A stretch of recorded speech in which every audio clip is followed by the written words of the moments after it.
Nagpunta nga pala kami dito sa kapihan ni Gunyong sa Tagaytay City. Pumunta kasi kami dito sa kapatid ko, kaya naman nagyakag siya na magkape daw muna kami. At syempre, dahil libre at wala akong babayadan ay hindi ko siya tatanggihan dito. Partida na nga at may trangkaso pa ako dito. Pero nung narinig kong libre abay nawala agad ang sama ng pakiramdam ko. Sobrang ganda nga ng pwesto nila dito, kaya naman nakaka-relax magkape dito. Feeling ko kahit may sobrang bigat kang problema ay makakalimutan mo pag nagkape ka dito. Kasi ako nakalimutan ko na ang mga utang ko nang makapagkape ako dito.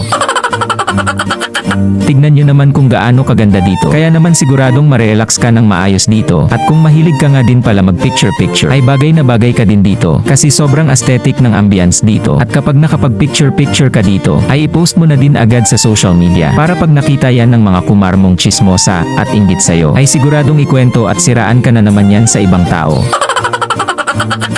Umorder na nga si Jane at si Claudine ng drinks at coffee dito sa bar. At tinanong din nila ako kung ano ba daw ang gusto ko. Kaya ang sabi ko, wala akong ibang gugustuhin kundi ang Bebe Jane ko. Pero syempre, hindi naman tayo mabubusog sa mga kilig-kilig lang. Kaya naman pumili na din ako agad dali-dali ng ordering ko. Syempre libre ni Claudine to kaya dapat ay sulitin ko. Wag lang sana akong singilin ni Claudine pagtapos namin magkape dito.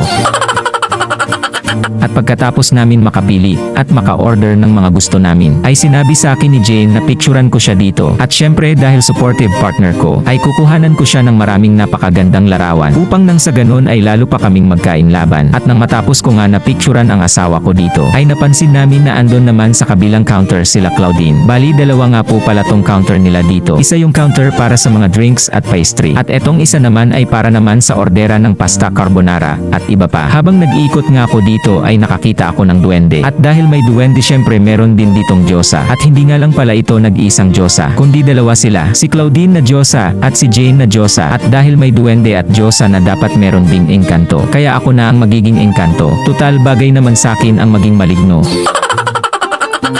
At habang inaantay nga pala namin yung mga order namin, ay bigla akong napaisip na ang sarap pala sa pakiramdam pag nakikita mo na sobrang close ang kapatid mo at ang asawa mo. Kaya naman nagpapasalamat din ako kay Claudine dahil sobrang bait niya kay Jane. Talaga namang nagkakasundo sila, lalo na sa mga maritesan.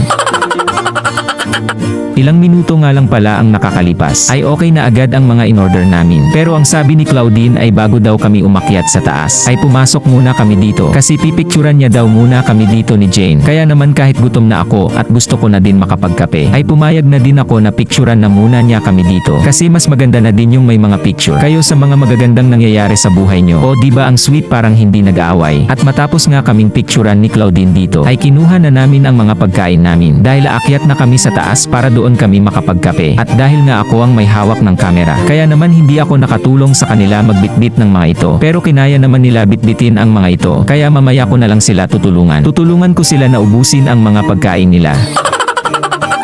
At nang makaakyat nga kami dito sa taas, ay nakita ko na sobrang ganda nga pala talaga dito. At bukod pa dyan ay sobrang lamig dito. Tamang-tama ang malamig na klima para humigop ka ng mainit na kape. Kaya naman sa mga naghahanap dyan ng lugar na pwede nyo pagkapehan, ay subukan nyo na din dito. Sobrang perfect nga nitong lugar na to. Tamang-tama nga din itong lugar na ito. Kung ikaw yung klase ng tao na gustong makapag-isip-isip, kaya tamang-tama din ito sa akin. Para naman makapag-isip-isip ako ng problema ko. Ang problema ko na sobrang pogi ko.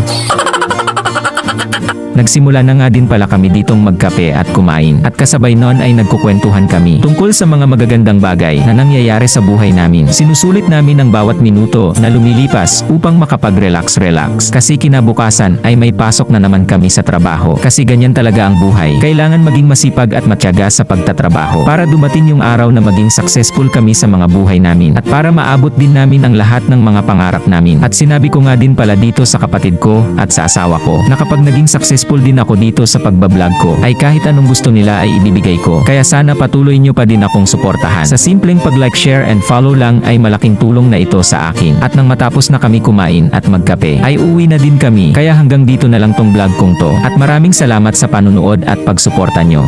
Bye-bye!